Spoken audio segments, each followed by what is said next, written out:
Yeah, we live. I'm fucking with shit. Artifacts was good, man. Getting this motherfucking shit right. That guy getting this shit right. Something for you motherfuckers.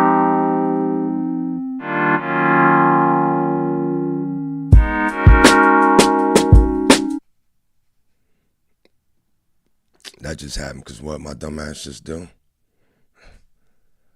I just did a new update for this stupid ass shit. I gotta sign the fuck into my goddamn stream deck. And now I can finally fucking do what I want. God damn. You have to remind me later. I'm in the building.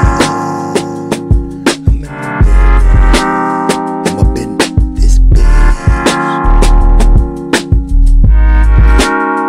Got this shit loud as hell. It's a good thing. I got my mom.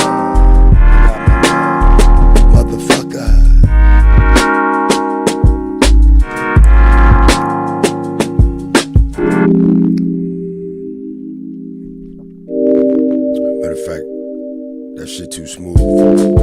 Oh, my bad. Yo, Quincy, good looking now.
Man, that shit was banging.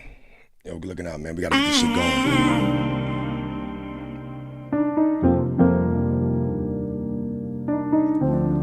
You know I'm playing that shit. It's that shit, yo. She got that thing on her. Oh.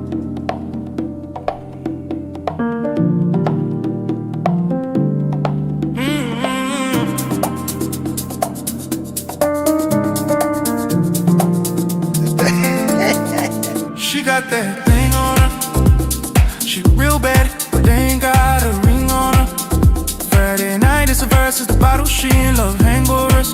No man, just single friends that can stay over and not stay sober. Why, oh why must you lie?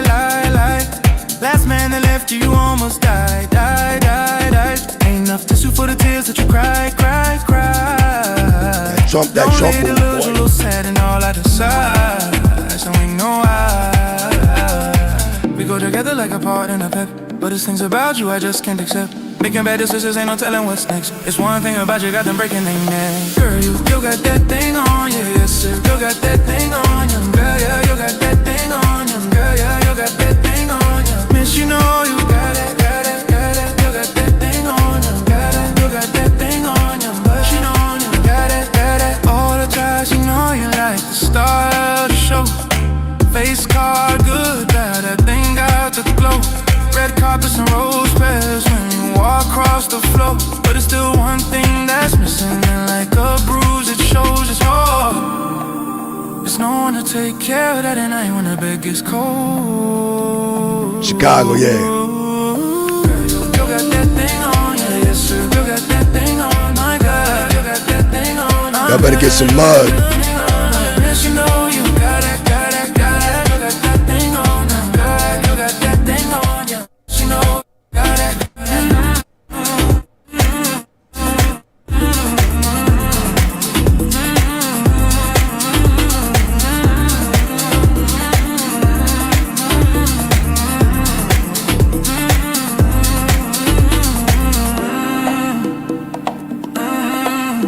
got that girl. You got a girl, you already know. Man, that's good shit, man. I started a little late. Let's get into this bullshit, man. I think the sound should be working. I think I got some things corrected, yo. Nah, I gotta play the fucking song, nigga. It's a ritual, yo. I gotta play that shit. I can't even start the show without this shit, man.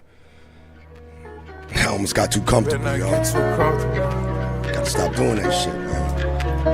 Bitch, don't get too comfortable. Better not get too comfortable. Better not. Almost fucked up. Bitch, don't get too comfortable. Better not get too comfortable. Almost fucked up. Bitch, don't get too comfortable. Better not get too comfortable. Bitch, don't get too comfortable. Better not get too comfortable. 4 or 5 hoes up a minute, I'm gaining. Yeah, swapped out the poker hunters, go and get a genie. Ramblin', what up? Stacks on a chinchilla bean. Got a cup full of mud and Drake and Celine. Yeah, Can't think for yourself, gotta think for the team. yeah, Work me like a star, gotta treat me like a king. yeah. Got a roll with a chopper with A a certain amount of bling. yeah. Bitch, don't get too comfortable. Better not get too comfortable. Yeah, swerving a bulletproof coupe. Yeah, if I got you, I shoot out the roof. Yeah, turbo 63, short a little blacker. Knees, I keep it a G. Louis V came with a duffel bag full of moolah. I put the fragrance on your pooch. Got my attention, stay exclusive. Put it in the Rolls Royce intervention. It's hard to stay sober, I'm spinning. Good morning, Vietnam! Spray out a stranger, you get too close. I said 300, but the rain really fall. You talking back to me, I'ma cut your throat. Bitch, don't get too comfortable. Better not get too comfortable. Better not get too comfortable. Yeah, bitch, don't get too comfortable. Better Not not. get too comfortable. Better not get too comfortable. 4 or 5 hoes up a minute, I'm gaining. Yeah, swapped out the poker hunters, go and get a genie. 3, 4 stacks on a chinchilla bean. Got a cup full of mud and Drake and Celine. Yeah, can't Think for yourself, gotta think for the team. I'm thinking colossal, thinking about flying the vibes out, going tropical. I know I'm impeccable, seen what these niggas can do when that shit get federal. Caught in between, eating up a queen, eating up a bean like vegetables. Step out on the scene, living like a king. I know this game can be treacherous. They was thinking that it couldn't be done and it's tangible. Tell me how you get this comfortable, you wearing a wild animal. Simply did it cause they said it couldn't be done, and I went beyond. Can't even pay for my son, he on probation, they revoked this bond. Yeah, gotta light another blunt. Yeah, I'm not a publicity stunt. That yeah, works. I done been through more shit this month than a nigga been through in a lifetime. Cut a few niggas and bitches off. They was just Wasting my time, pretty and fine. The way this girl's designed. Hope she can read my mind. Bitch, don't get too comfortable. That boy, what up? Better not get too comfortable. It's Thursday. Bitch, don't get too comfortable. Better not get too. Comfortable. It's Thursday. Better not get too. Comfortable. 4 or 5 hoes up a minute, I'm gaining. Yeah, swapped out the poker hunters, go and get a genie. 3, 4 stacks on a chinchilla bean. Got a lot of people get pissed off today. Yeah, Ain't nothing they can do, better run away. Toxic Thursday. Better not get too comfortable. Better not get too comfortable. Yeah, bitch, don't get too comfortable. Better not get too comfortable. Better not get too comfortable. Got motherfuckers calling motherfuckers bitches. I can't say that. Got motherfuckers calling motherfuckers wives. Ooh, you thought I was gonna take it there. Hey, don't be mad at me. You better not. You better not. Better not be mad at me. Shit. Can't do nothing about that. Let's see if this intro works for you nut ass motherfuckers. Yeah. Works if you're working. Works if you're working. Works if you're working. Khaotic, let's go. Khaotic, let's go. Tune in before the sun's out. We the ones to get up with. So fuck what they all be talking about. Yeah, real news with real results. Every morning we get it out. My Mufasa with the politics, for these canvas, show niggas crashing out. You get out what you put in. On your way to work, we grooving. Real niggas, real prospectors. Standing firm on business, you know we ain't moving. Funny vids, clips, and music. Nobody up like us can do this. Like share and subscribe if you enjoying what we doing. We got what you need to start your day. Man. Why not come and fuck with us? I think I before fixed you this make shit your up pretty coffee good. blunt and put them badass kids up on the bus. Oh, wake your ass up. We keep it real, we keep it honest. Early mornings exclusive. We got it. This cat got it, this cat got it. Works if you work it, works if you work it. Works if you work it, works if you work it. Works if you work it, works if you work it. Yeah. Works if you work it, works if you work it. Yeah. This cat got it, you fucking nutty. Bop, bop, bop, bop, bop, up. Y'all better stop. Fucking playing with me. Better stop. Fucking playing with me. Fucking nuts.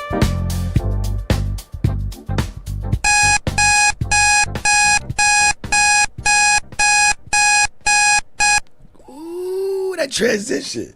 Your boy getting good on that fucking OBS, man. Yes, I've had it for years, like a lot of you motherfuckers have had YouTube accounts for years, or OBS or anything for fucking years, and you still haven't fucking used it. Don't fucking play with me, man. Yeah. I'm getting good at that shit, man. OBS, baby. When you don't want to be regular anymore. Fuck out of here. I'm just talking shit before anybody starts shit. That's just me. It's Toxic Thursday. I oblige. I oblige. Yeah. Let's go with this weather as I run through this shit. If I care about your city, I'll scroll. If I don't care, I'm gonna just say the weather, man. I mean, shit. At least I acted like it. Philly, 41. Feels like 34. As expected. Not bad. Better than a lot of you niggas' weather. I'm scrolling, so I care about the city. Let's go. 43, 23. Whoa. On your way to work, we grooving. Real niggas, real prospects. Some snow coming? A little bit. A little bit. If you enjoying what we doing, we got what you need. Wanna come and fuck with us. Bob, what up? Artifacts, what up? Close, man. Granville, what up? J Villa, what up? We in a motherfucking building. About to find out who got bodied, who got lucky, and who ain't nobody, I guess. I mean, it all goes together, right? Works if you work it. That's what I did. Let's go to Chicago. Where's my motherfucking sound effects, yo? It's cold in the motherfucker out here. It's so motherfucking cold. Damn. Woo! Shit. Chicago 14. Feels like -3.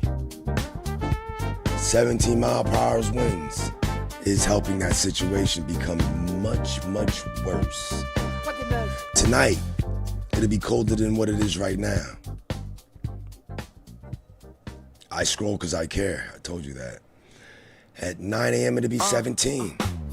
The wind will be only 12. And Friday, 37. Damn, already. Low of 14. Saturday, 17. Low of 8. Sunday, 18. But it's 17. Low will be 2. Expect attitudes from niggas in those surroundings. It's another. If you work out, you can like combat that shit. Join the Get Fit room. Let me do that. My mods can also do that if they want. We will exclamation point get fit. For all you niggas that wanna change your trajectory for the summer. We got this campaign going on. This medium t-shirt campaign. Dorito back business is in effect. And I'm your instructor. it works if you work it, works if you work it. It's alright. We getting there. We work in progress. I'm not where I want to be either. Works if you work it, works if you work it. Yeah. Works if you work it, works if you work it. You can't got it, kid, you fucking nut. I got the look. I just gotta get the body though.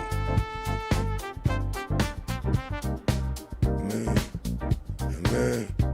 Dorito bag business. That's what this is. Dorito bag business.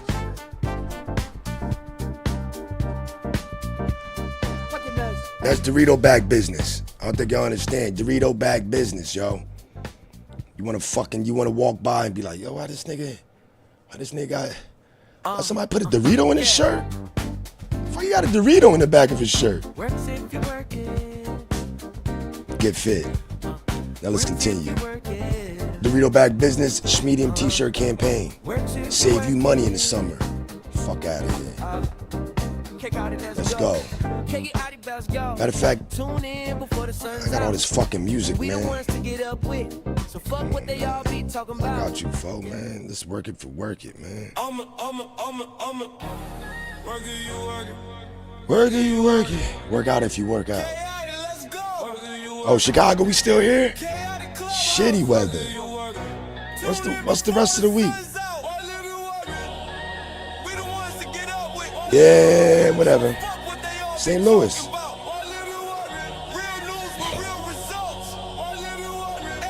Yo, if the nigga that made this song is mad today, you know why?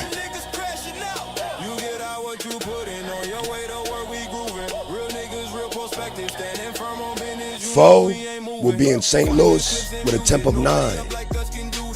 A day of 34, they're not reaching. A nighttime of 18, they'll achieve. Get them badass kids up on a bus. Oh, 45 tomorrow. You gotta get through the day first. Saturday, 25. You can see it right here. Leave the camera in there. Bad weather. Let's go to better pastures. LA 58. Arnold will be talking trash around. Now at 7 o'clock he won't be. Let me see something, man. I don't want to click though. I don't want to click all that. 80 all week.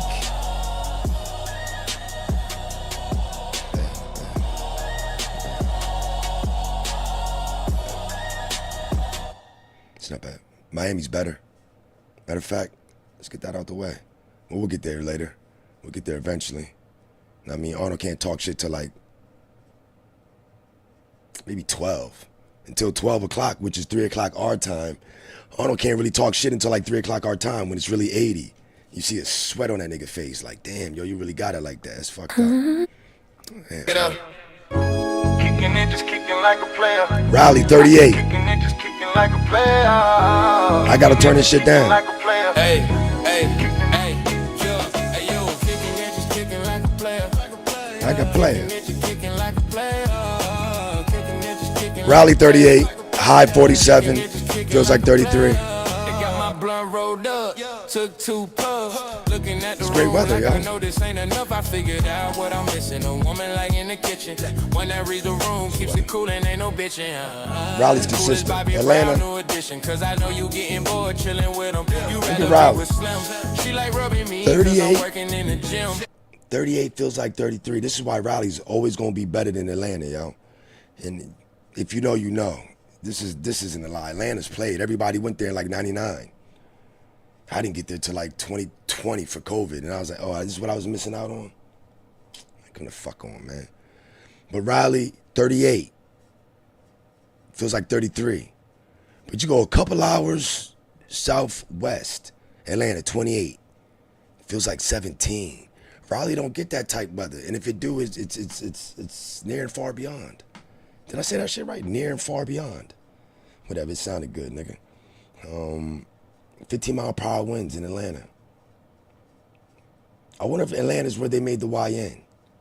Niggas ain't ever discussed that, yo, when you think about it. I don't think niggas ever discussed, like, yo, the origin of the YN. I'm all stupid as shit. The origin of the YN. Works if you work it, works if you work it. Atlanta, do better.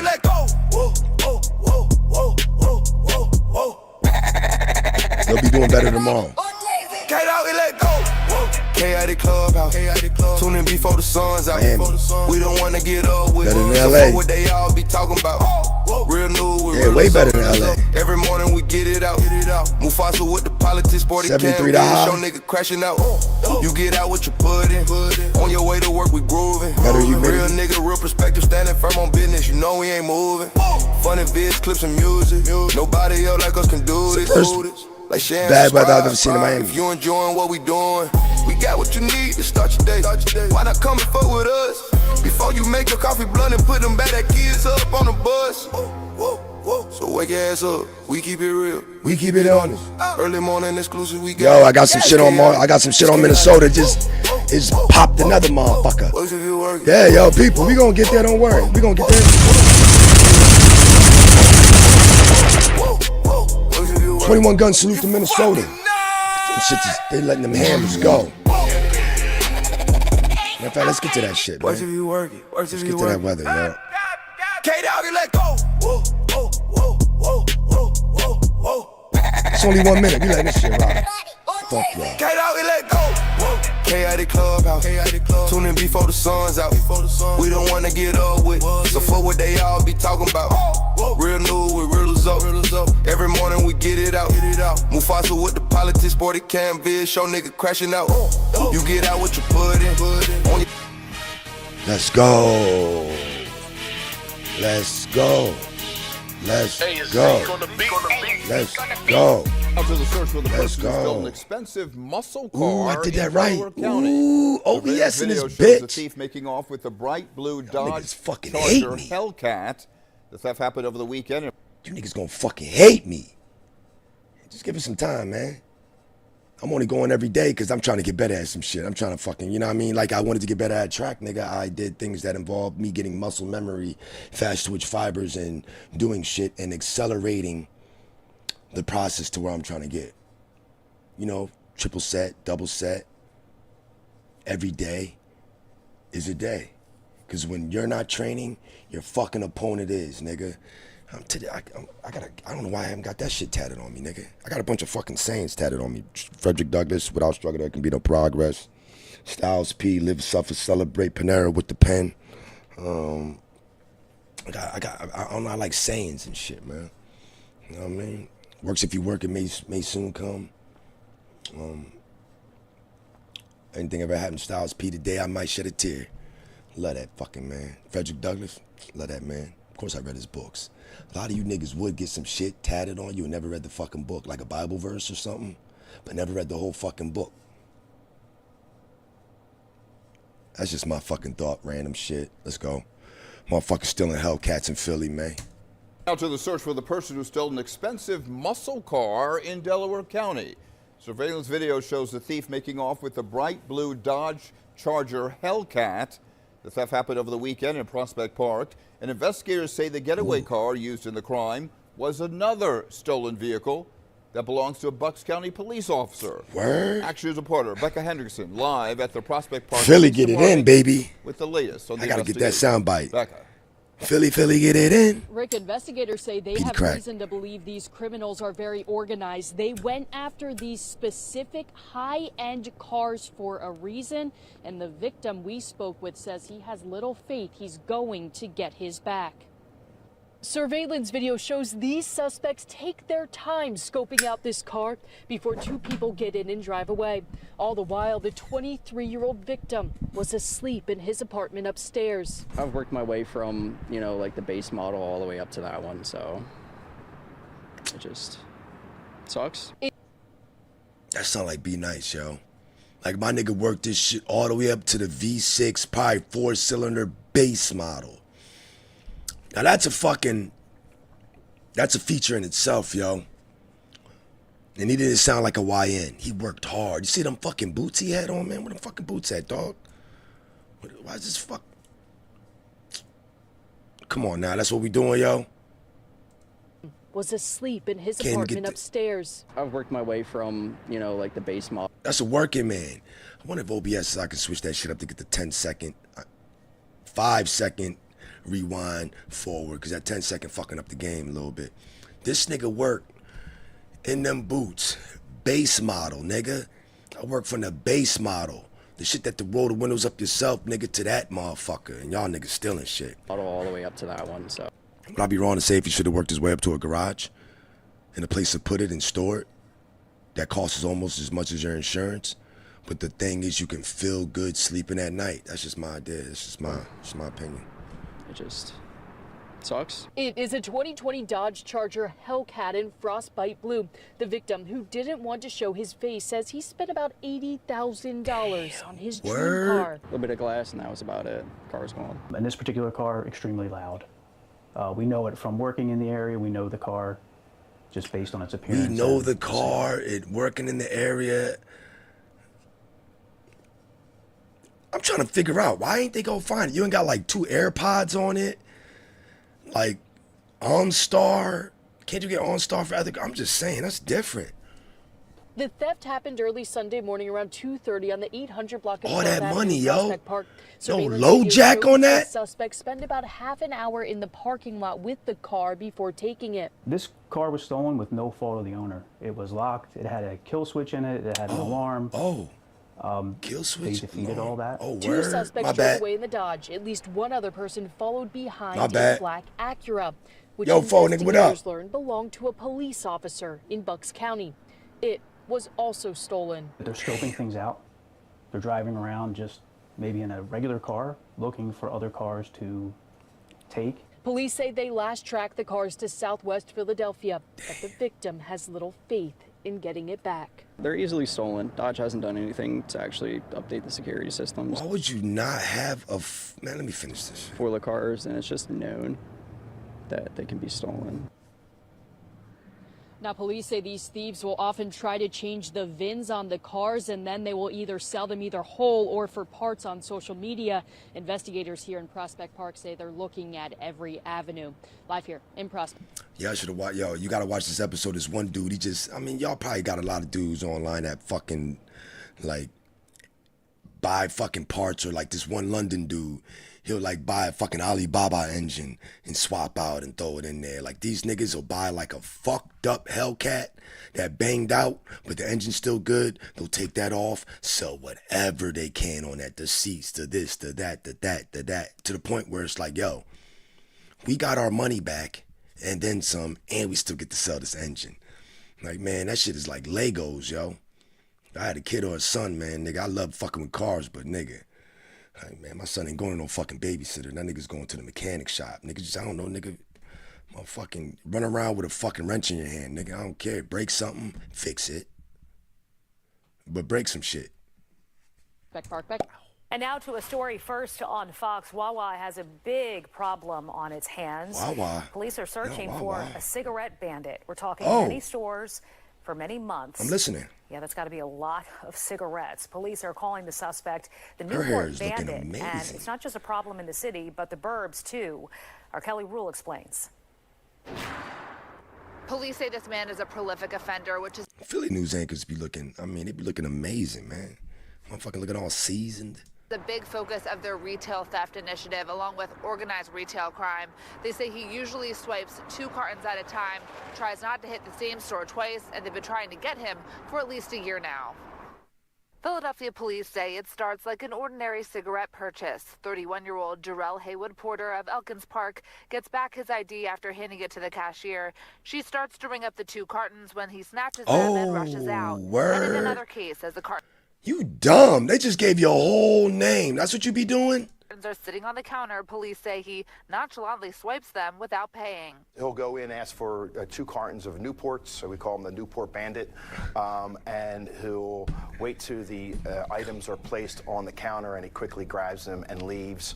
Sometimes he goes behind the counter, which gets a little bit more aggressive. Police say he's hit at least 30 convenience stores across the city and 20 in the suburbs, mostly Wawa stores, and at one point was in Texas, where he's accused of similar crimes. Texas? They've been trying to get him off the street street for a year, part of an ongoing retail theft initiative in the city where police say they are focusing on organized retail crime. 2 cartons is like $100. Hold up, a carton of Newports. That's just expensive, ain't it? You might as well go down south and bring it back up. He lazy. He being lazy.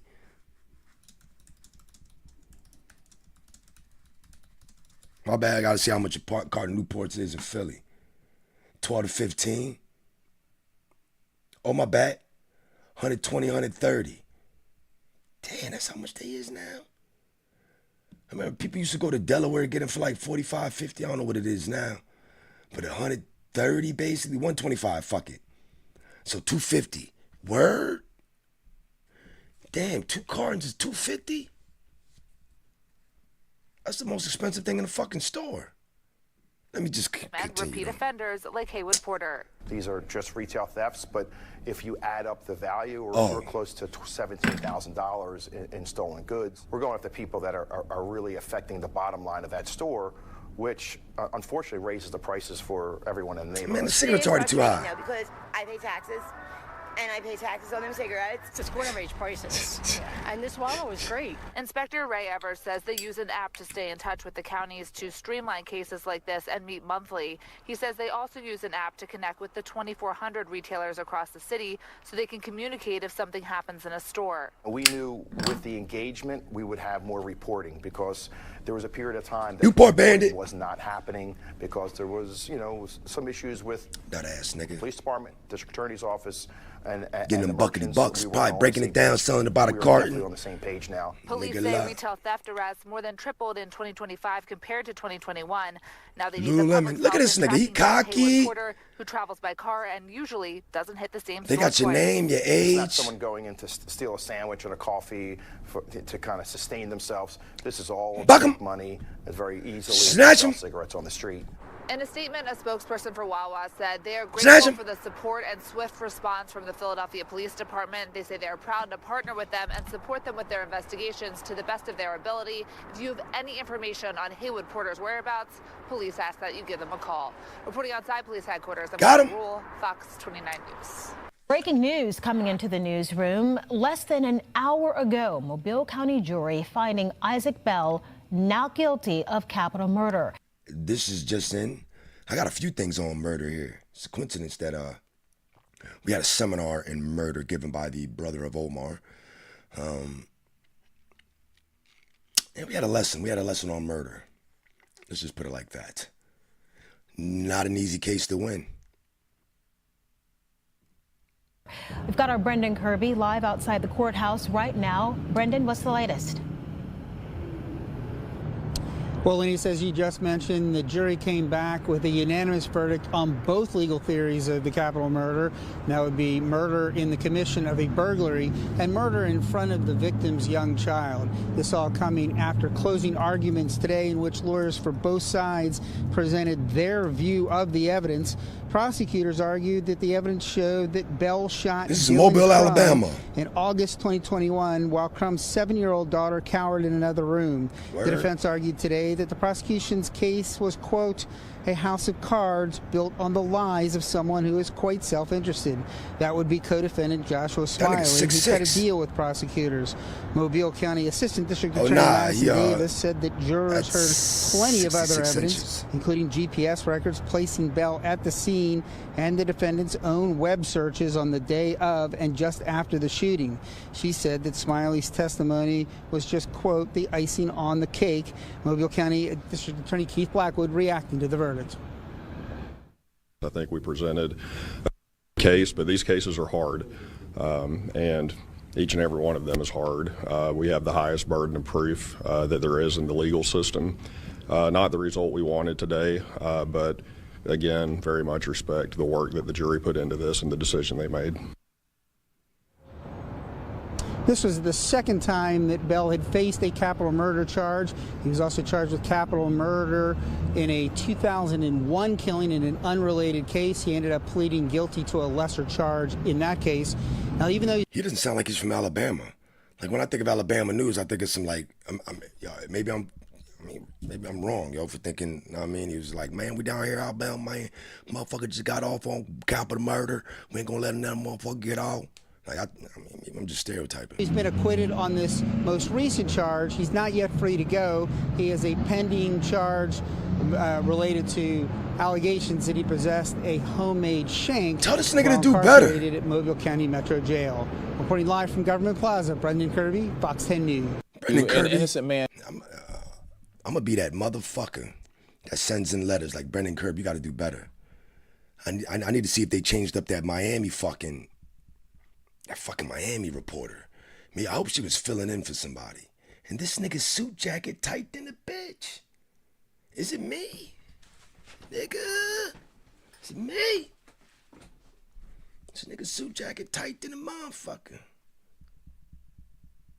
Man, whatever, man. That nigga fly, nigga. I'm over here hating. Nigga got the joint in the lapel and all that.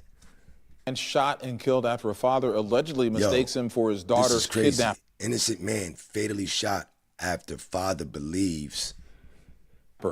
Jonathan Mata is charged with murder after surveillance video showed him firing the bullets that killed 24-year-old Desmond Butler. It happened on Christmas Day near a gas station on the West Beltway South.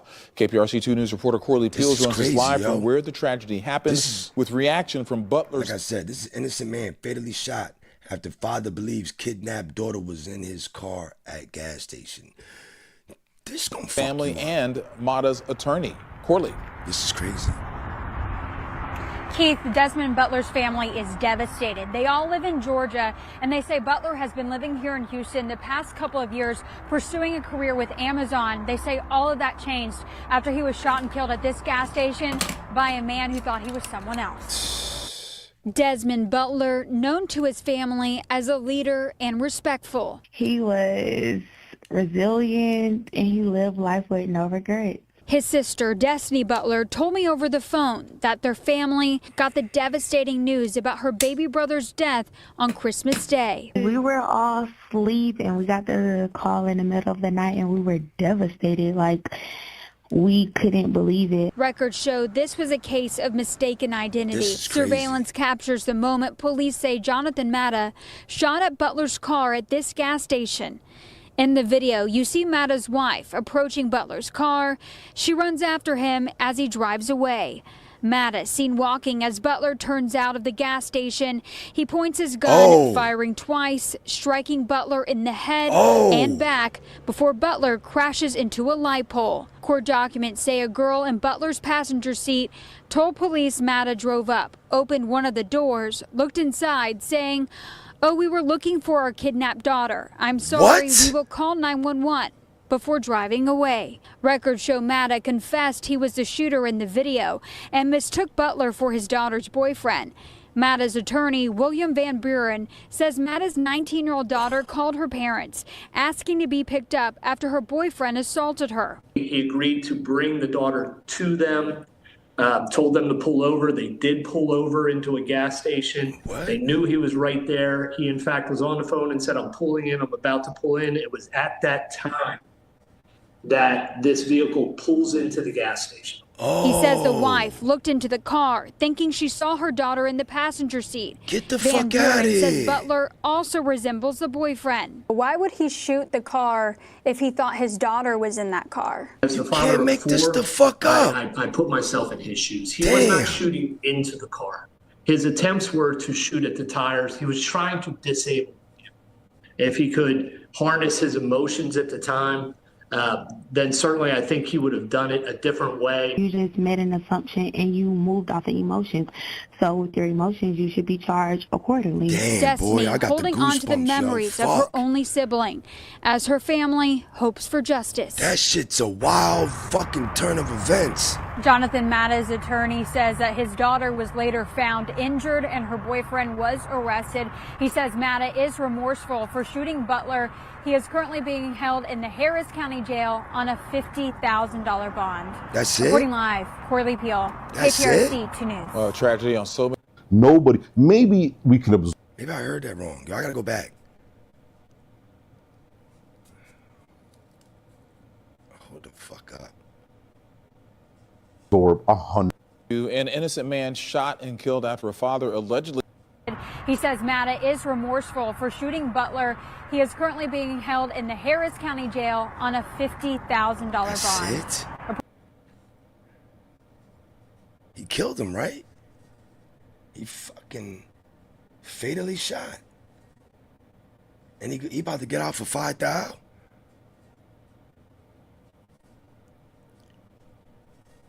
All right, yo. Reporting live, Corley Peel, KPRC 2 News. Tragedy on so many. Nobody, maybe we can absorb $100, $200, $300 a month. This is about a Detroit couple copping a new house and getting hit with a $20,000 property tax. And a change. But we're talking 1,000 plus. I don't know many households that can absorb that. It's unsustainable. We're not the only ones. This is happening everywhere in the city, in the suburbs, 50,000 outside of Wayne County. Like it's happening everywhere, and it's not good. Imagine this is your property tax bill, more than $19,000. It's the bill a Detroit couple was slapped with after they bought a duplex in 2024. Yeah, something unexpected that they can't afford to pay. Historically, we know that homeowners in the city of Detroit have been paying some of the highest property taxes in the entire state. Shantae Passmore joins us now with more on what buyers. How about New Jersey has the highest property tax in the fucking nation? How about that? Need to be asking. Well, good morning, everyone. Just drive around. You know, Midtown is a hot zip code. So when a Floridian couple pondered where should they put down some roots, the Motor City just made the most sense, especially with all of the upswing in investment. Now they're concerned they're on the brink of losing their sliver of the American dream. Goodbye, Tampa. Hello, Detroit. Krista Hegedus and Stephen Marsicano didn't just love the shops, eateries, and cultural history. What brought you to the Motor City? People. The couple bought this duplex for approximately $456,000 in November 2024. The plan, keep the existing tenant and live next door. You expected that the property taxes would go up, but to go from $3,500 what the former owner had paid to what you're facing, almost $20,000, what went through your mind? The first initial part was we're going to lose the house that we just bought. Local 4 contacted Detroit's Office of the Assessor to see how this tax bill ballooned to nearly $20,000. It pointed to how taxes are uncapped once a property is sold per state law. Later, the taxable value will only rise by the rate of inflation or 5%, whichever is less, every year after the uncapping. Realtors tell me the couple is not alone, citing homeowners face a double whammy in Detroit, a historically high tax rate and overassessment. But in theory, isn't the assessment based on a formula? Yeah, it should be. But that formula seems to have gone rogue at some point. My concern is that it's going to stop our recovery. It's gonna impede it. We need to resolve this, or else forget about what's gonna come next. There will be nothing next. It's over. And I pray that the city recognizes that. Back home, the couple hope to be a part of the city's growth, but now their investment feels punitive. Why do you call it a punishment? If we didn't buy this place, we wouldn't be dealing with a random $20,000 tax bill. All right, so we've been working on this story since around Thanksgiving. Some minor developments this morning. The city did do a reassessment recently, and we learned the couple did buy the duplex for about $119,000 less than the former owner. Yet the city explained to me the taxes are not based on the property value, but the actual market value. And because the couple has been living in the unit, they actually have an exemption. So that shaved off about $2,400, but still their bill is more than $17,000 for the foreseeable future. So in other words, they'll be paying more on their taxes than their down payment every year. It's crazy. My God. It's wild. Boy, so are there questions that can be asked? Is there a way to prepare for something like this happening or avoid it? That's great. So if you're a buyer, agent, loan officer, the 2 critical questions you need to be asking: when was the last time the property was uncapped? And then, is the property currently covered by a homestead exemption? Now, if you're already in the home and you're dealing with a very similar situation, experts say There are a few different types of getting some sort of recourse here. So The first, American try to dream. work it out informally with your assessor's office. Second, submit an appeal to Get the you March some, Board of I Reviews. guess. And then lastly, escalate to the Michigan Tax Tribunal. But I gotta say, folks really need to take advantage of the first option because the rejection rate at options 2 and 3 much higher than if you try to work it out with your local assessor. Yeah, and include the realtor in there. This has happened to me where if you go, they can help you with that board of review, get the documents you might need, but a lot of times, sometimes realtors won't let you, they want the sale and they don't let you know. Right. That's going to be That part. uncapped. Because the burden of proof falls on the buyer. Yes. Good It advice. just kind of ruins the experience of being so excited about getting a new home. You're not kidding. It's so stressful. All right, Shantae, thanks for shedding light on that. Well, turning now to new info about a deadly shooting outside of a Southfield bar. Yeah. This is new surveillance video just into our newsroom. Yeah, police say one woman was killed and another injured. 33-year-old Alex Fields, seen here, In Detroit. died. This Detroit. Her family heartbroken Again. and still desperate for answers. Investigators working to determine who fired those shots and what led to the violence. 7 News Detroit reporter Randy Wimbley sitting down with the bar's owners for an emotional conversation. I saw some commotion, so I was actually going that way. And then when the shots rang out, I believe it was 4 of them, I immediately jumped back. A surveillance camera captures the moment shots were fired outside Bloom Southfield, killing 33-year-old Alexandra Fields and injuring her close friend. 7 News Detroit learned a contracted security guard fired those shots. Bloom owner Kenny Valentino says that was only after one of the women is said to have retrieved the gun. Security kind of ordered her to drop her weapons multiple times. I'm told she turned from one security guard to another. He told her at least 3 or 4 times to lower her weapon, she got popped. She and wildin'. ultimately, she did not do that. Bloom owners Valentino and Kyle Kirkland say it all began with what appeared to be a domestic dispute after the lounge closed, prompting security to keep an eye on those involved. I'm told Fields was there with her friend, her sister, and her sister's significant other. Bloom owners say the security guard in question was released from police custody Monday. No charges have been filed. Southfield police declined to provide an update on the case Wednesday, only saying they're close to wrapping up their investigation. Kirkland and Valentino called the shooting tragic. The fact that somebody came here and didn't make it back home, another person came here and ended up in the hospital, that's heartbreaking for us. The family of Alexandra Fields released a statement saying in part that Alex was part of the 2012 MAC Championship women's basketball team at Eastern Michigan University. She was kind, thoughtful, and loved by our family and friends. Alex cared deeply for those less fortunate and worked tirelessly on social justice causes. I would honestly just try to pray for them. Let them know that our thoughts and minds are with them. Although Bloom is still operating, Valentino and Kirkland say business has taken a hit since the shooting, and they're currently operating at a loss. We employ over 61 people here. That's 61 families who are taken care of by the revenue generated here. We want to be a part of the fabric of the community for a long time to come. The lounge owners tell me they're reviewing additional security measures for this parking lot and working to ensure that nothing like this ever happens again. Security did their job, right? In Southfield, I'm Randy Wimbley, 7 News Detroit. What the fuck are we talking about?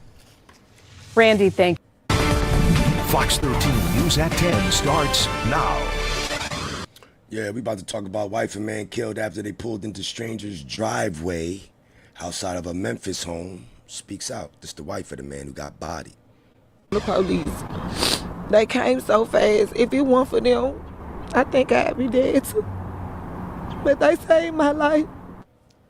The widow of the man killed reportedly for turning into a stranger's driveway is only talking to Fox 13 tonight. Good evening, everyone, and thank you so much for joining us. I'm Darcy Thomas. That widow shares what led to her husband's murder last Friday and why she believes she escaped the same fate. Fox 13's Martin Staunton joins us live from the Austin P precinct. Martin, the victim's wife, says that she received an update on this case today. She certainly did, Darcy. Sheila Booker says she came here to Austin P and investigators told her how she could keep up with the scheduled court appearances for the suspect in this case, and they also released her car to her today. And the nature of their investigation is written across the windshield of Booker's Chevy Spark. Homicide. She witnessed her husband Rodriguez Poplar's murder early Friday morning. Booker says when she saw blue lights ahead while they were coming down North Trezevant Street in Fraser, her husband told her to duck into a driveway because the headlight on their vehicle was busted and the tags on that vehicle were expired.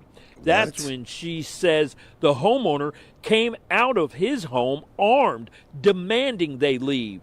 The suspect in the case, Tommy Applewhite, told investigators he opened fire because that's all he knew how to do. And he said Rodriguez was a bully. We asked the victim's widow about that. How can you? I opened fire because that's all I know how to do. That's some gun-slinging nigga shit. And I just pushed the fucking button. Where the fuck was I at, man? We was about to talk to her. So we was right here. This nigga said what? To do. And he said leave. The suspect in the case, Tommy Applewhite, told investigators he opened fire because that's all he knew how to do. And he said, yo, why'd you open fire? Yo, that's all I know how to do. Imagine saying that shit. Maybe that you can get away with that shit in Memphis. That's, I guess it's country down here. Like, yo, nigga, why'd you do that? Nigga, that's what I do. That's all I know how to do, nigga. Fuck. Pull into my driveway and see what happens. Like, I guess. That shit wild, boy. Said Rodriguez was a bully. We asked the victim's widow about that. How can you bully someone in that little time? How can you call someone a bully because we pulled in the yard? So you'd never met him before? I never seen Applewhite a day in my life. Never seen Applewhite. 5'4". And Tommy Applewhite remains like behind 5'3", bars. His bond's $150,000. He's at 201 Poplar. His charges include second-degree murder and a felon in possession of a firearm.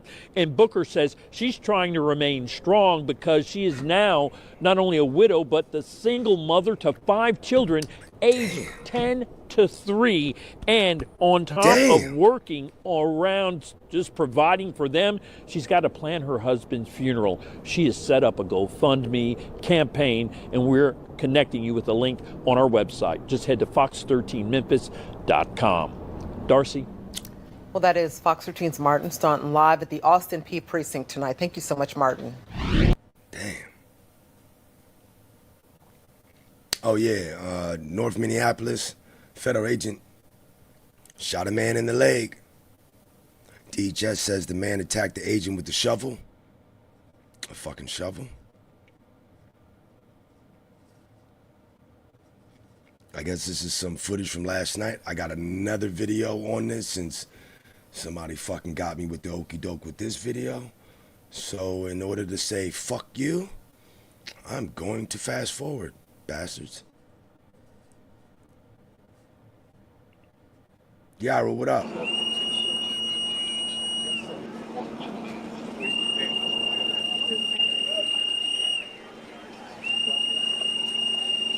A Venezuelan man has been shot in Minneapolis. This is as recent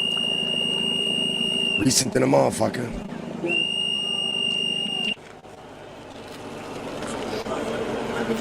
I guess we gotta wait for more news, because this shit happened like a couple hours ago.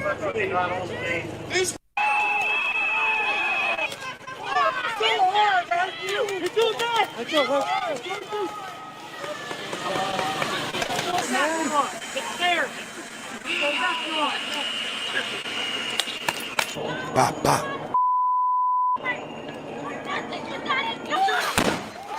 Ooh.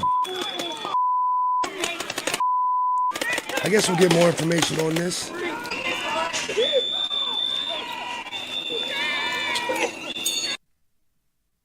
guess we'll find out more news.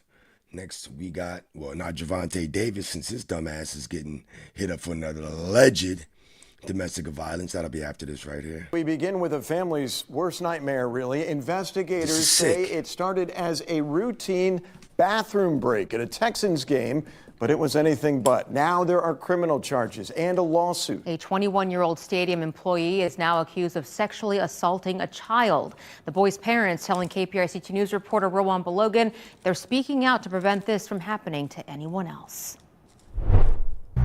Court documents show this incident happened in the weeks leading up to Christmas. Around this time, the 8-year-old's parents tell me that he asked if Santa would get him an eraser to remove the memory of what happened to him at NRG Stadium. A word? I feel I failed. I know there was nothing else I could do. I did everything that you think is right, but you're supposed to protect your children, and that day I failed. We're not showing the faces of these two Houston area parents because we don't want to identify their 8-year-old son. What was supposed to be a fun family day watching the Texans play a home game quickly changed when the couple's 8-year-old shared what happened to him inside the NRG Stadium bathroom. He said he was washing his hands and that an employee approached him and told him to go into a stall. And my son said I trusted him because he was a worker. Court records identify the worker as 21-year-old Yashay Nixon, who was later arrested. This defendant has previously been charged with indecency with a child by exposure and an indecent assault. Records show Nixon has prior indecency with a child charge against him. This is why the family's suing against Food and Facilities Service Company Airmark and ASM Global. How did the company not catch it? I mean, you can look all this up public record. Through all of this, the family says they're trying to find the man who flagged the mom about their discomforts in the men's bathroom. The Good Samaritan might have witnessed what happened. We would love to thank him. We would love for him to step forward again because it's because of him, 100% because of him, that the individual was identified and that we were able to get the police there so soon, and that, it's all because of him. Airmark tells us in a statement that Nixon no longer works at the company or here at NRG, adding that they are fully cooperating with HPD's ongoing investigation. I'm Roman Balogan, KPRC 2 News. Right now at 5, a boxing superstar at the center of a multi-agency manhunt. World lightweight champion Gervonta Tank Davis is wanted on multiple charges, accused of domestic violence in Miami Gardens. Tank Davis. And this is not his first run-in with the law. It ain't. Good evening, I'm Lauren Pastrana. And I'm Jim Berry. Thanks so much for joining us tonight. CBS News Miami's Chelsea Jones is your reporter live in Miami Gardens with the allegations against Davis. Chelsea. Miami different. I think last time it was the old lady, but yo, this is what's up, yo. He's got this big, beautiful woman right here, yo. You gotta give it to her, man. Maybe they replaced that old lady, and maybe this lovely lady, Chelsea Jones, was out. And guys, this happened back in October, according to Miami Gardens Police Department. The ex-girlfriend told officers that Gervonta showed up to her job, which is a gentleman's club in town, and he put his hands on her. And police say that they have surveillance video that corroborates those claims. Gervonta Tank Davis. Most people know him as a world champion boxer, but now there's a warrant out for his arrest. On the following charges: battery, false imprisonment, and attempted kidnapping. The victim told Miami Gardens police Davis showed up to her job at a Miami Gardens gentlemen's club on October 27th. The victim reported that This nigga showed up to her job at a Miami Gardens gentlemen's club. At the Shaky Butt.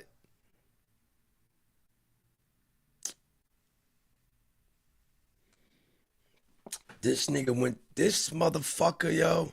You need to do something with your time, man. Damn, little niggas, yo. I don't know what it is. Little niggas be putting hands on motherfuckers, yo. You can't stop.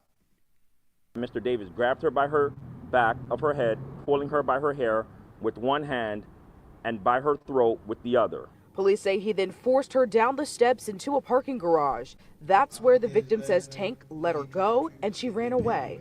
She reported it 2 days later. She has known Mr. Davis since 2022 and they were previously involved in an intimate relationship for approximately 5 months, which ended about a month prior to the incident. Both fighters knockout artists, both of them undefeated. In July 2025, 3 months before this alleged incident, the boxer was arrested on a battery charge, accused of assaulting the mother of his children on Father's Day. This is video of him not speaking to cameras when he was released from TGK. The charges were dropped. In 2023, he was charged with battery, accused of slapping a woman. Florida prosecutors dropped that charge after the victim said she did not wish to proceed. It's crazy. In 2020, he turned himself in after this video that appears to show him grabbing the mother of his child out of her seat at a charity boxing game. I want to say I'm a boxer, puncher. I'm definitely explosive. The United States Marshals Fugitive Task Force is looking for him. The Baltimore Banner reports that Davis told Inside Boxing Live that he had plans to hang up his gloves at the end of last year because he has 2 daughters that he wanted to be softer and more humble for. We have reached out to his attorneys and they have declined to comment. Live in Miami Gardens, I'm Chelsea Jones, CBS News, Miami. A Levine teenager is accused of killing his neighbor and then living in his home for weeks. And tonight, right here, we got a, I think this is the 11-year-old, yo. My shit keeps slowing up. I'm gonna fucking have to restart this shit. Well, OBS, not the fucking stream. I need this shit crispy, nigga. Gotta remix and motherfucking ready rock these goddamn live streams, baby. Let me see something real quick. Teen accused of murdering neighbor, living with body in backyard for weeks. This is Phoenix. Once again, teen accused of killing neighbor and keeping that body in the backyard for weeks. Here we are. Police say a Levine teenager is accused of killing his neighbor and then living in his home for weeks. And tonight, police say it was the suspect's mother who called 911. Fox 10's Steve Nielsen joins us live now with the details in this bizarre case. Yeah, bizarre is the right word on this. I mean, there's a lot of twists and turns here, so you're going to want to listen close. In the end, the suspect is accused of living in the victim's home and even using his car for weeks after killing him. For weeks? A few candles and some flowers. Maritza didn't know David Jimenez, but wanted to do something, anything, for her Levine neighbor. It's kind of sad. I mean, he lived here by himself and figured bring him, candles, flowers, just to let him know, even though nobody knew him, we're going to show up for him. Everyone used to see David, though, on his corner lot of Sealy Street near 51st Ave in Southern. He would work on his yard. Saw him out there, but I hadn't seen him for a couple weeks. No one had. And a few doors down, 18-year-old Xavion Johnson hadn't been seen for a while either. According to police, Johnson's mom smelled a foul odor in the neighborhood and went to Jimenez's house to wonder where her neighbor was, but noticed her son's mail addressed there. She called 911. Police say they found Johnson inside, living in his neighbor's home. In the backyard, they found the body of the homeowner, David Jimenez. At his initial appearance, the judge described what Johnson did as disturbing and very brutal. Police say Johnson admitted to breaking into his neighbor's home sometime around December 29th to steal from Jimenez, then shot the homeowner 3 times. Neighbors say the time of the year made it hard to hear gunshots. It was fireworks, people were shooting them off probably from Christmas all the way until the 2nd. So, yeah, we never actually thought it was gunshot. Authorities say after killing Jimenez, Johnson lived in the man's home, drove his car, and used his credit cards, all while his body was left in the backyard. It's weird. It's creepy. I mean, dumbass. When I read he was here for living here, well, he's back there dead. Like, how can someone do something like that? The nigga that did it live on the street though. And he's charged with first-degree murder now. His bond set at $1 million cash. Reporting live, Steve Nielsen, Fox 10 News. This nigga's a fucking dickhead, yo. Man, give me a second, man. I don't like this shit jumping. I mean, my shit perfect. I don't like this shit pausing. It ain't pausing now.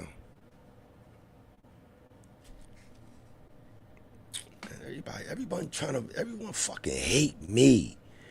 Everyone's trying to fucking stop me. Yep, there you go right there. Fucking stop. She happened on the phone.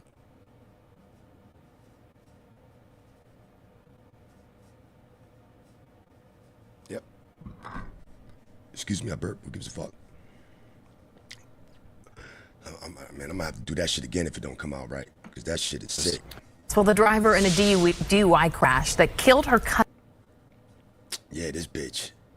This good-looking bitch going up. She ain't getting the fuck out, boy. This bitch ain't getting out.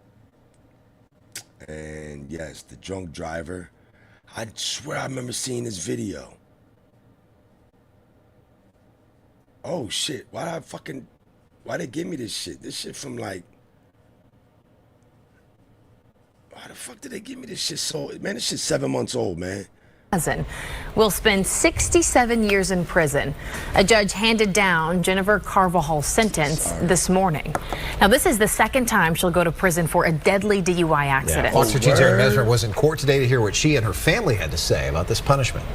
Prosecutors portrayed Jennifer Carvajal as a danger to the community who cared more about staying out of prison than about the people in her car.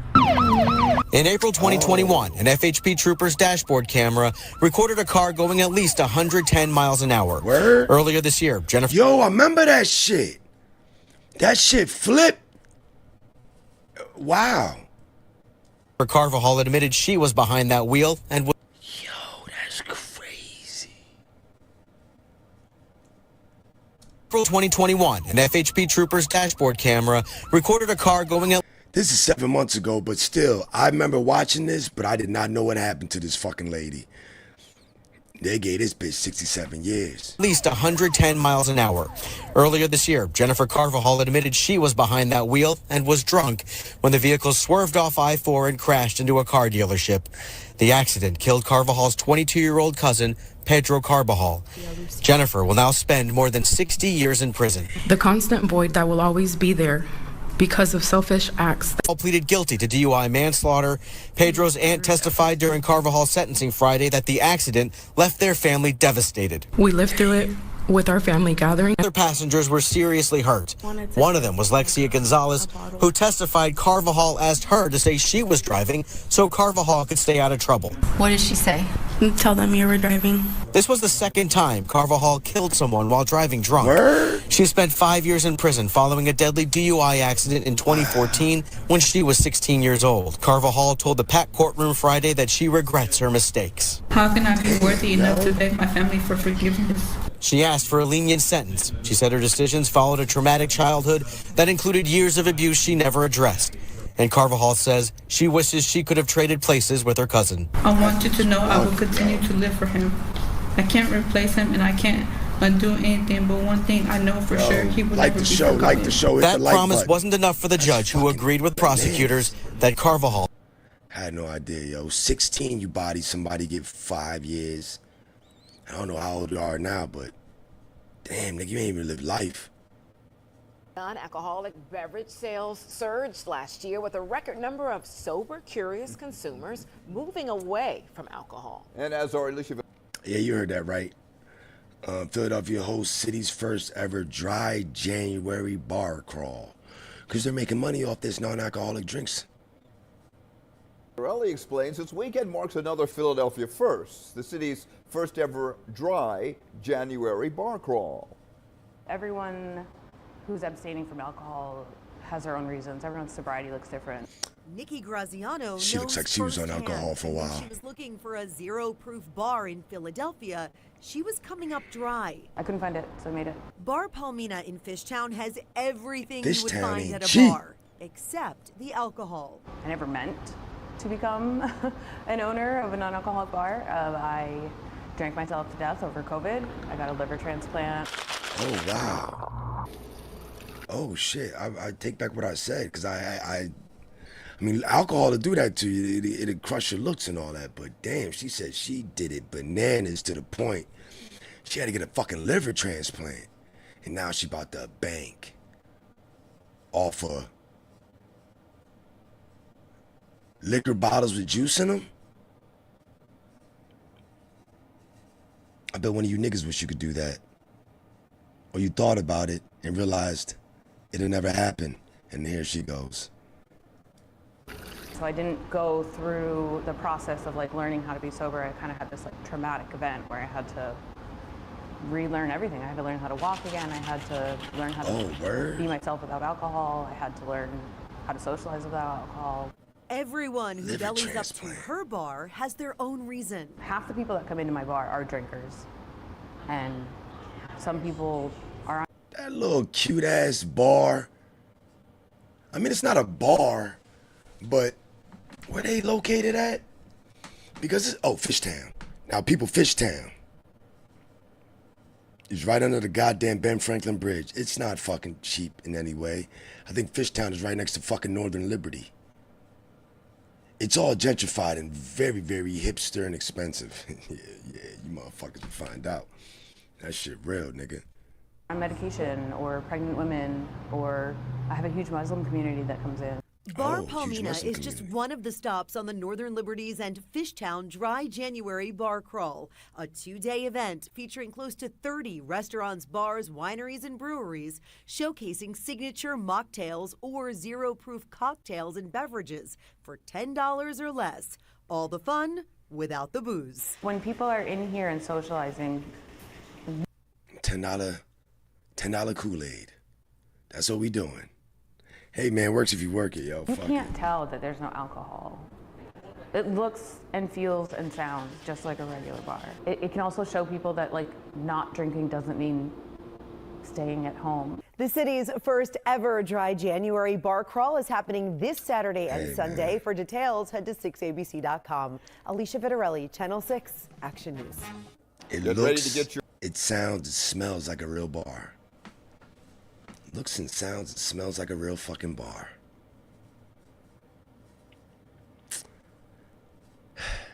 These motherfuckers that get money off of anything, man. Yo, 1 second. I gotta fucking play some shit, cause this shit pissing me off. I gotta fucking restart this shit or something, cause I don't like the way this fucking shit is jumping, yo. Give me a second. I'm about to play a bunch of clips on this other fucking computer for you nut ass motherfuckers, man. Shit pissing me the fuck off. Matter of fact, Mufasa got something in here.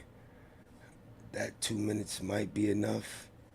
It might be just what I need. You go to Nigeria, which is, if not the most corrupt nation in Africa, and it is, it could be the most corrupt nation in the world, Minister Farrakhan. Oh, now, Mr. Wallace. It is the most corrupt nation that I have ever covered. I've been there 25 years ago, and I've been there as recently as last year. Fine. So what? 35 years old. That's what that nation is. Now, here's America, 226 years old. You love democracy, but there in Africa, you're trying to force these people into a system of government that you just have accepted. 30 years ago, black folk got the right to vote. You're not in any moral position to tell anybody how corrupt they are. You should be quiet and let those of us who know our people go there and help them get out of that condition. But America should keep her mouth shut wherever there's a corrupt regime, as much hell as America has raised on the earth. No, I will not allow America, or you, Mr. Wallace, to condemn them as the most corrupt nation on earth when you have spilled the blood of human beings. Has Nigeria dropped an atomic bomb and killed people in Hiroshima and Nagasaki? Have they killed off millions of Native Americans? How dare you put yourself in that position as a moral judge? I think you should keep quiet,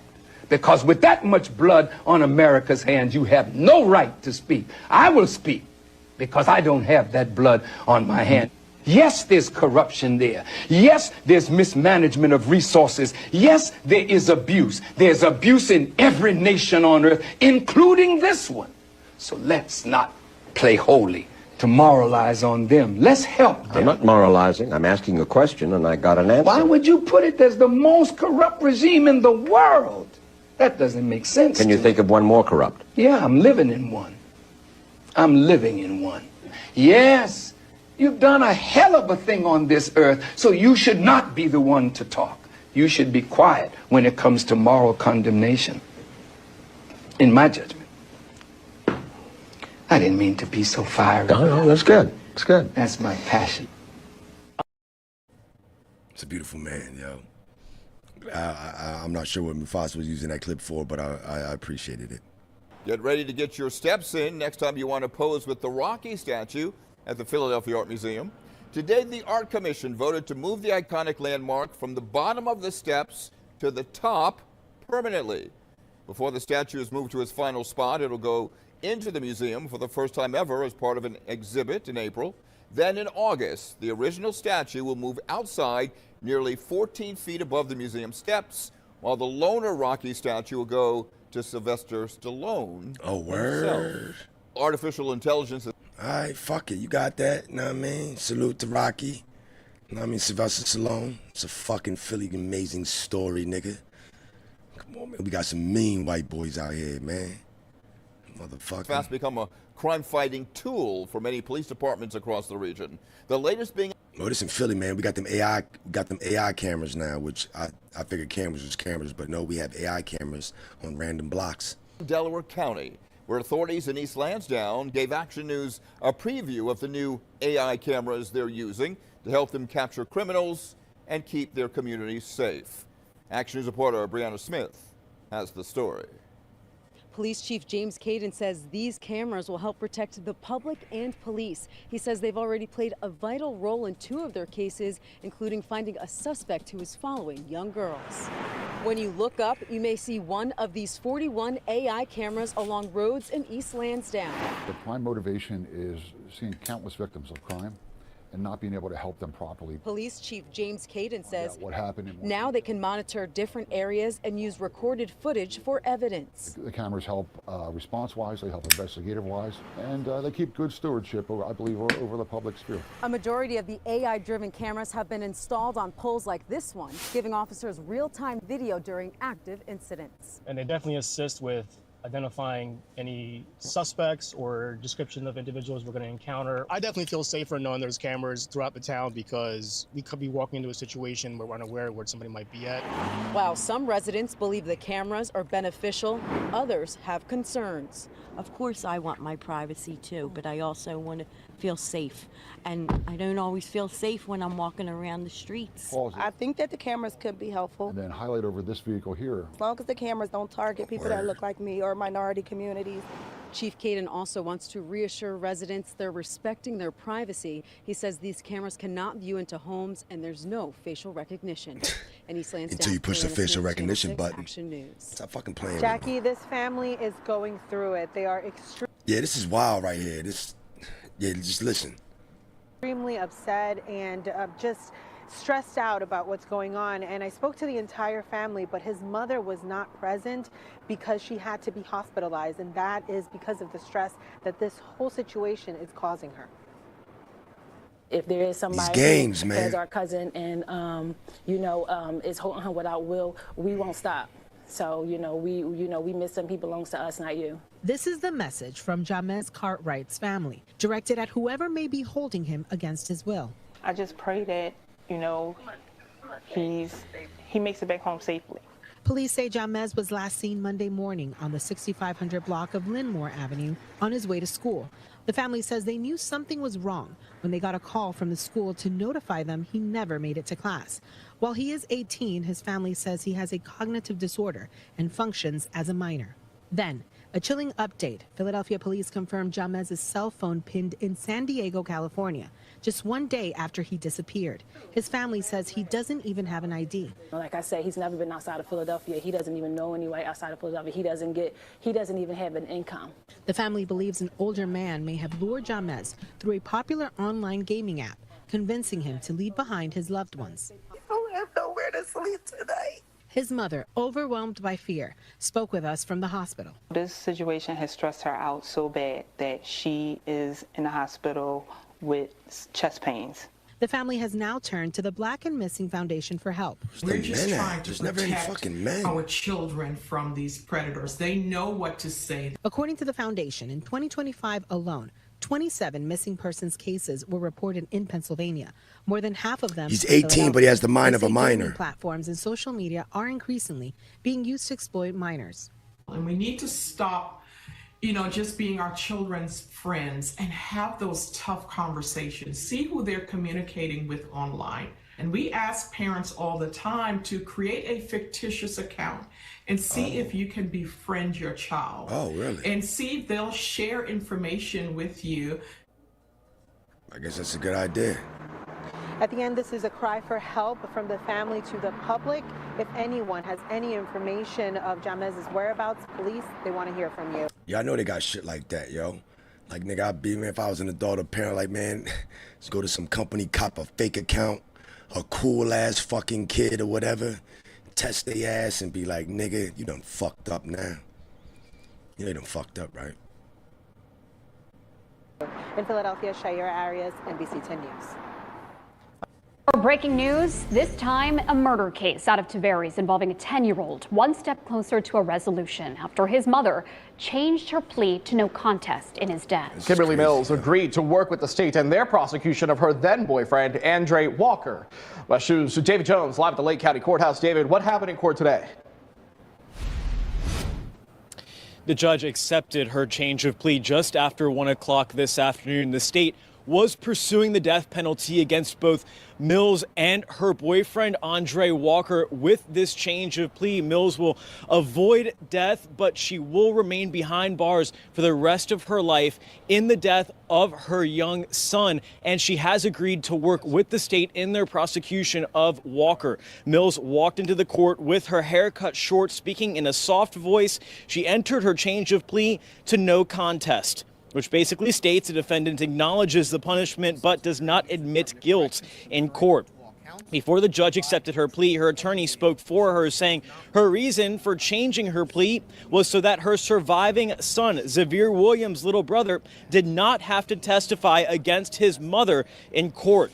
Xavier went into cardiac arrest and was taken to the hospital by both Mills and Walker last February. He spent weeks in a coma and died in March. Investigators searched the home Xavier and his brother shared with their mother, finding evidence of abuse, including a 10-pound weight they said was intentionally dropped on his stomach as a form of punishment police called torture.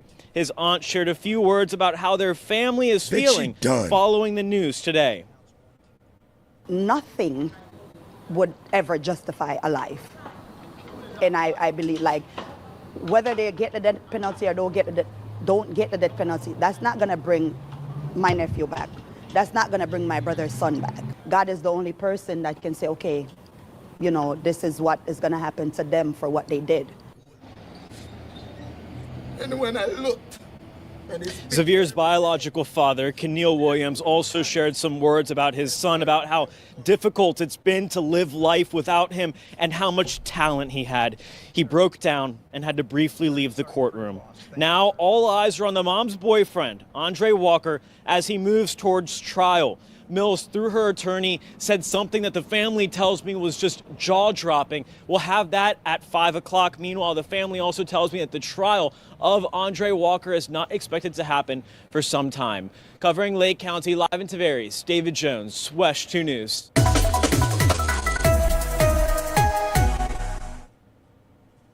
And absolute horror in New Jersey when a father finds his two young boys dead at home.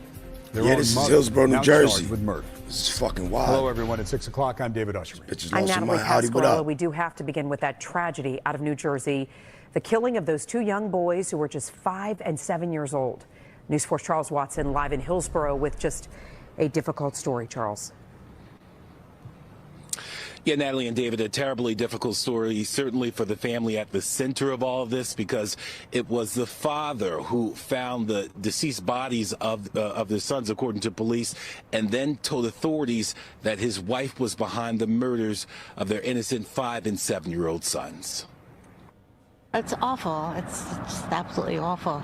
Noreen Rogers having a hard time making sense of the shocking murders of two brothers ages 5 and 7 inside her community in the Brookhaven Lofts. Even more shocking, police say the boys' mother is responsible for killing them. I can't imagine how she could do that and what her husband must have, felt when he got home. The kid's mother, identified as 35-year-old Priya Tharsini Natajaran, now behind bars charged with their murder. Police say it was the kid's father who called 911 Tuesday evening after finding the 5- and 7-year-old boys unconscious in their apartment on Shell Court. The father telling a 911 dispatch operator that his wife did something to the children. When officers arrived on scene, police say they found the young boys unresponsive in the bedroom. Medics attempted to save their lives, but it was too late. As a mom, I can say it's really very devastating news.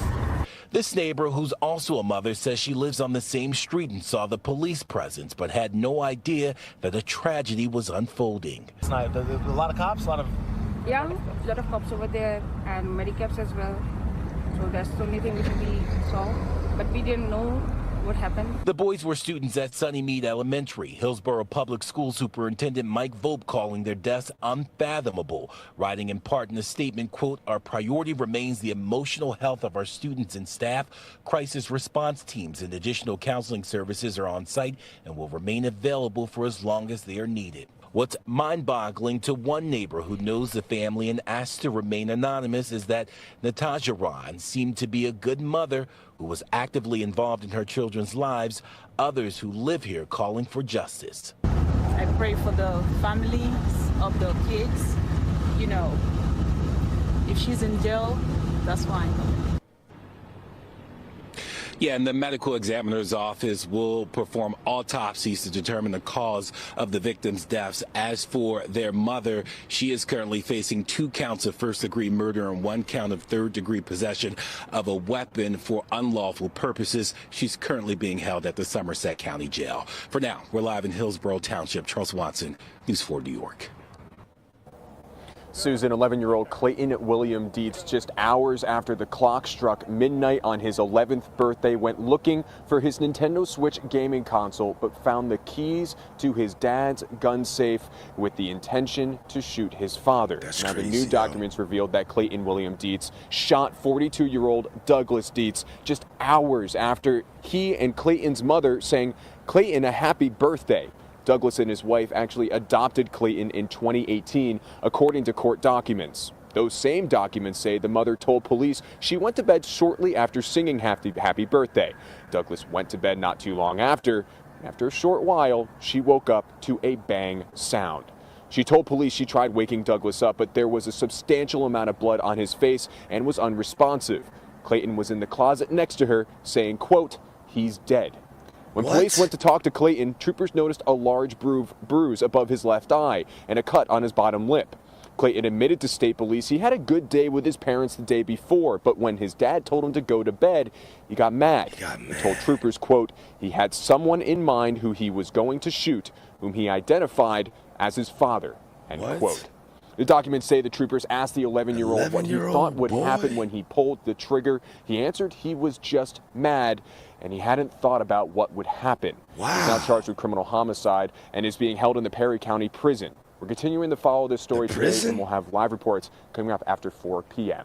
In Duncannon, AJ Sisson, News 8. New Jersey is turning up the heat on parents to help prevent unruly behavior from their teens. It's a problem we've seen play out in the past few years in a number of beach towns and other communities too. News 4's Ted Greenberg has more on the push to hold grown-ups accountable. Wildwood, Atlantic City. In the quiet of winter, New Jersey is making moves and putting parents on notice to try to rein in rowdy behavior, large-scale gatherings, and public brawls involving teens and young adults, often seen when summer rolls around. It's about time. That's the whole Jersey Shore. Signed into law this week by Governor Murphy build on prior efforts to crack down on the type of disruptive and at times violent antics seen in Jersey Shore towns and other communities in recent years. I just think it's something that starts at home. One of the laws aims to hold parents and guardians more accountable by imposing consequences on them. Adults who have shown clear neglect or disregard for supervising kids who incite public brawls could be charged with a disorderly persons offense. The grown-ups could also get fined $1,000 for unruly behavior by teens that leads to property damage. I think that we're sending a message. Let's see if parents listen. Hit them where it hurts. Use every tool available. A second law requires the state attorney general to create a crowd management training program for police in areas hit by more than one pop-up party or flash mob in the past year. I think this new legislation will be another tool for the police. And, you know, parents, maybe they won't drop their kids off up here. Maybe they'll say, I could get a fine. While public safety is at the heart of the new laws, officials say there's an economic aspect to all of this as well, especially in shore towns, which are highly dependent on tourism. Memorial Day weekend public brawl that's all over the news. People don't want to come down the shore the next weekend. And that hurts all kinds of small business, large business. Making sure the parents kind of control their kids a little more is probably the way to go. Is some of that easier said than done? Absolutely, yeah. Confronting an ongoing problem head on by going beyond the kids. Ted Greenberg, News 4, New York. Did Jacqueline and Parity Law's family. We're back in Philly. Mr. Johnny Archer, the newscaster with the Eddie Bauer jacket and the nonchalant attitude as he discusses a family demanding answers after a man dies in ICE's custody. He wants to know what happened. He was initially brought here to the Federal Detention Center in Philadelphia, and there are many unanswered questions behind those walls that the family wants to know. On January 6th, Parity Law left from his home in Upper Darby to pick up groceries. That would be the last time his family would see him alive. The 46-year-old had been picked up by ICE. His family had no idea, and for hours they were worried as they searched for him, until they got a call learning he was detained. Then on January 8th, they received another startling message. They told themselves they were a federal agent, and that Parity was in the hospital. And we still have the text messages, but basically saying that Parity was in the hospital, and that he's brain dead. ICE says Law was receiving treatment for drug withdrawal and was administered CPR and Narcan. On January 9th, ICE says Law died at Jefferson Hospital. My family who lives in Upper Darby are mourning this loss, of course. And me, I'm just trying to figure out what's going on. ICE initially picking up Law, claiming he lost his immigration status. The agency listing off several offenses dating back to when he was a teen in an attempt to justify his detainment. So reading the whole thing, no matter what side you're on, you can clearly see that they're trying to dehumanize somebody. Right? Law's parents were Cambodian refugees. His nephew says he's lived in the U.S. nearly his entire life. So right away, you know, it's a Cambodian man, when in reality, no, he's an American man. He's never been to Cambodia, never stepped foot in Cambodia. He was born in a refugee camp in Thailand. He came here at 2 years old. Law's family wants to know what happened in that detention center and why. My argument isn't whether he was rightfully detained, not rightfully detained. My argument is that he was in custody and he wasn't given the treatment that he needed while he was in custody. Yeah. And tonight I reached out to ICE about this case with some questions. They have not gotten back to me. Law's family tells me they plan to take legal action against the agency. We're live in Center City. Johnny Archer. Got a double murder suspect arrested in Metro Tonight, Detroit. a simple case of retail fraud cracks a double homicide case wide open. A Detroit man trying to keep a low profile from the law behind bars tonight. Fox News' Jessica Dupek is live in Sterling Heights. Trying to keep a low profile shoplifting. Jess. Fuck out of here. Rube, the suspect we're talking about here, he was able to evade the law down in Tennessee, even the U.S. Marshals for the last few months, but it was actually Walmart security who he couldn't get by, and of course a Sterling Heights police officer who's actually stationed here at the store off of Van Dyke. But this guy that was keeping a low profile, as you say, gave officers one more run for their money. Take a look at this body cam. Just the beard oil, basically. A stolen tub of beard balm at Walmart gets a double homicide suspect caught. Double homicide suspect. A Sterling Heights police officer forced to get his steps in. Got one running. Black cat. He took off on your ass. could be a simple misdemeanor and ends up being a guy that's wanted for homicide. They didn't know it at the time, Saturday afternoon, but 28-year-old Deshaun Moten was wanted by the law in Tennessee for a triple shooting off the highway trying to steal in beard November butter? outside of Knoxville. 2 men from Michigan died, Troy Hutchinson and Rondrell Jeter. WBIR down south called bodies talked in to the Detroit, families after the shooting. ran to Tennessee. People, and don't let a funeral be the thing that bring y'all close together or repair a relationship. Just love before it's too late. Back to that foot chase. Moten allegedly stripped into another layer of clothing to try and trick police. When they confronted him, he tried to act like he was a homeless person. Didn't work, and they wrangled him into custody. Fingerprints revealed the U.S. Marshals were after this very wanted suspect. It's every single day of taking care of the minor things, right? Usually end up to discovering bigger things. And you might have noticed there, the Moten that was arrested last weekend looks very different from his pictures. They're suspecting that he was trying to change his appearance to stay under the radar. Now, during that takedown, 2 Sterling Heights police officers did suffer minor injuries. I am told they are going to be okay. Now, as far as Moten, he will face charges here at home and eventually be extradited down to Tennessee to face a 17-count indictment. Reporting live in Sterling Heights, Jessica Dupnack, Fox.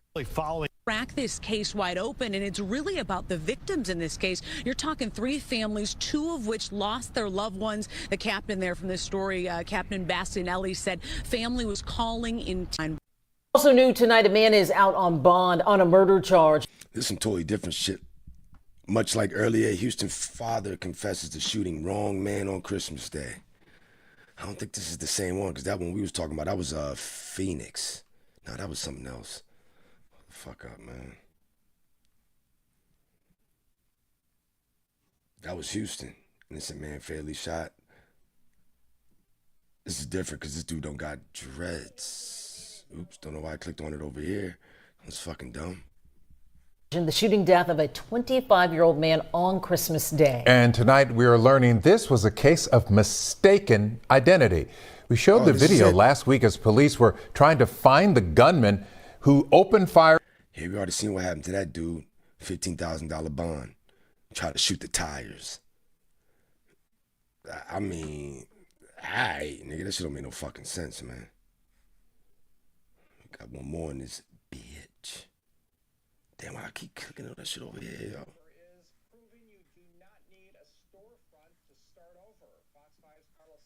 Las Vegas barber is proving you do not need a storefront to start over. Fox 5's Carlos Salinas introduces us to the man behind the barbershop van, one you may have seen around town. Niggas need to step it up.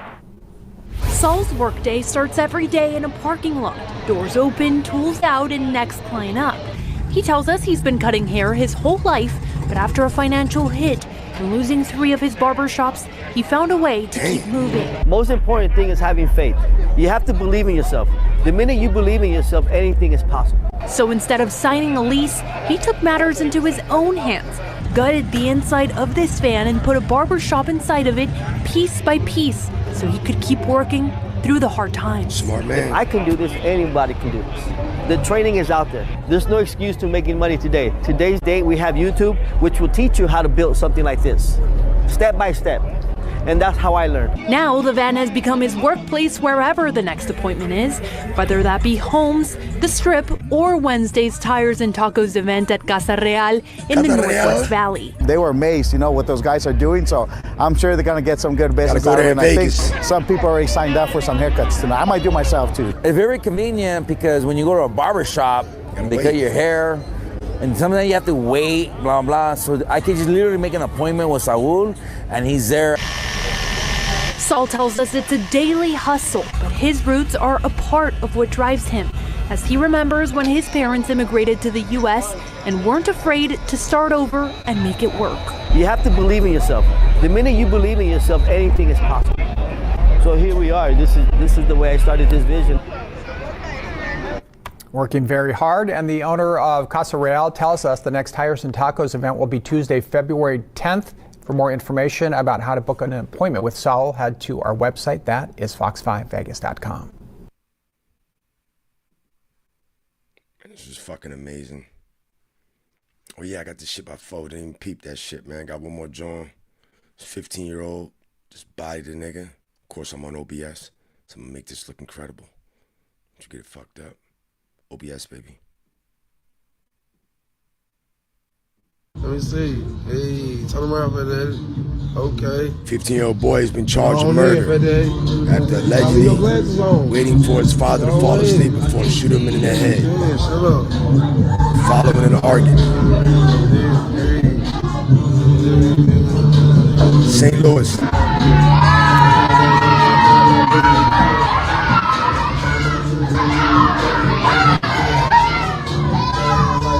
Play that other shit. What's that other shit? Let me see. Hey, Daddy, what's up, gang? Pop your shit, gang. Come on, I got some studio in here. Come here, I got something for you. I got a gift for you. Come here. Fat Daddy. Yeah, I'm live. Come here, Fat Daddy. Fat Daddy, I got something for you. Come here. Let's come here. Over a quarter pound of beef and beer cheese on a fresh. They don't know. Come here, Fat Daddy, I got something for you. You know what I'm saying? That's what it is, y'all. See my son, man. You heard me? Talk your shit. You can talk your shit in this bitch game. You heard me? What you trying to do? You gonna talk your shit in this bitch game? Talk your shit in this bitch game. You on my live, baby. Like I said, 15-year-old boy has been charged with murder after allegedly waiting for his father to fall asleep before shooting him in the head. The shooting occurred in, 10800 block of Glengarry Road in Glasgow Village area just before 5 p.m. January 7th. St. Louis County Police who called to the home investigated suspicious death. When officers arrived, they found 34-year-old Jonathan Brown suffering from a fatal gunshot wound. He was pronounced dead at the scene. You heard me? How you going?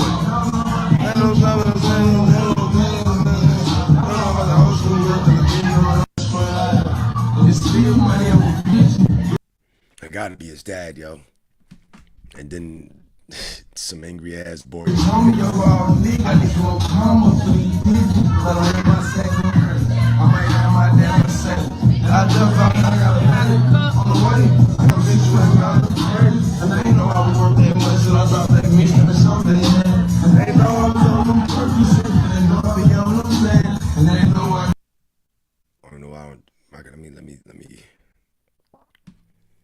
me do this and widen this shit up, man, so y'all can at least see the comment section.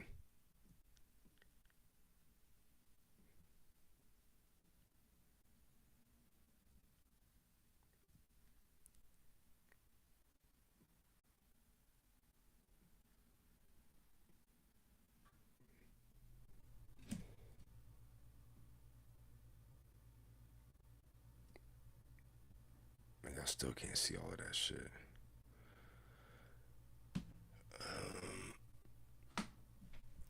Without blocking myself the fuck out. I'm just reading something from the comment section. The case drawing increased attention due to recently family events. Just weeks before the shooting, Brown had hosted a 15th birthday party for his son. Video footage from the celebration has since circulated online, with some viewers suggesting tension between the father and the son was visible in the footage. Brown appears attentive and generous towards his child. They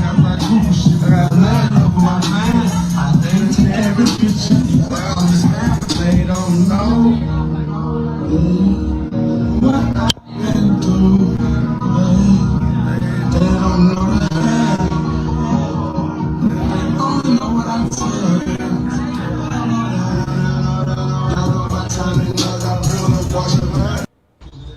Let me see my daddy. Yeah, that shit crazy, yo. Yeah, I got to go work the fuck out. Get beefcake, nigga. She got a big ass body with some little ass breasts. Do like a gorilla, bitch, and beat on your chest. Big ass body with some little ass breasts. Do like a gorilla, bitch, and beat on your chest. Silverback, silverback, silverback, silverback, silverback, silverback, silverback, silverback, silverback, silverback, silverback, silverback,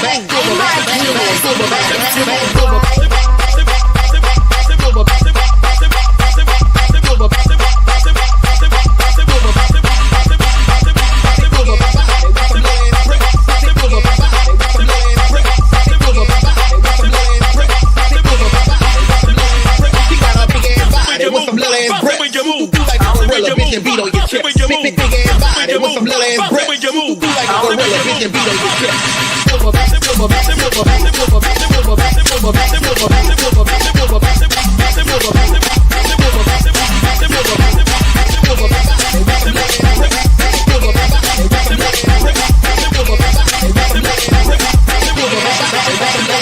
she got a big ass body with some little ass breasts. Do like a gorilla, bitch, and beat on your chest. Silverback, silverback, silverback. Wait.